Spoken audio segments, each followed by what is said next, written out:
Bonjour à tous, ici on va continuer sur le moment d'une force. Alors nous avons déjà défini ce que ça veut dire le moment d'une force. On a dit c'est la capacité d'une force à faire tourner un objet autour d'un point, d'un pivot ou autour d'un axe. Et puis là on va voir les formules, comment on calcule cette mesure-là. Comment on va calculer cette capacité, ça veut dire comment on calcule ce moment. On va voir la formule trigonométrique en premier. Alors regardons ici.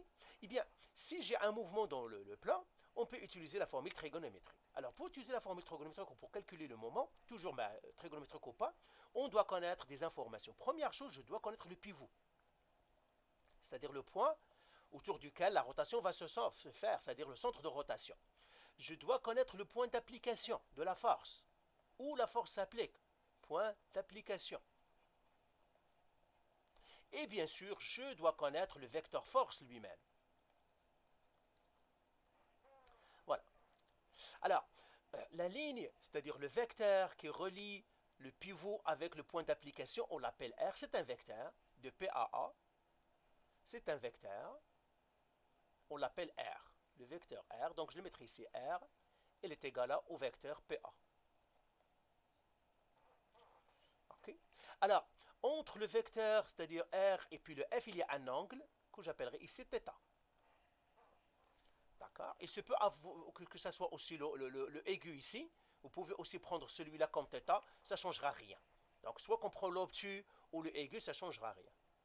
Maintenant, comment on va calculer le moment? Première chose, parce que c'est un vecteur, il a un sens, on doit choisir un sens positif.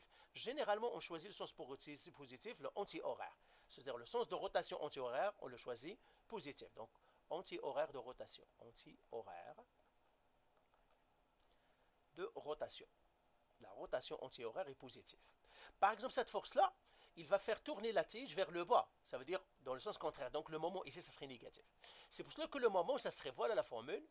Le moment, je vais l'écrire avec... Par exemple, autour du point B de la force F, elle est égale à plus ou moins. Ça veut dire, est-ce que la force va le faire dans le sens horaire ou anti-horaire? Donc je dois choisir, est-ce que c'est plus ou bien moins? Alors, plus ou moins la force fois le rayon, c'est-à-dire la distance PA, fois sinus l'angle θ.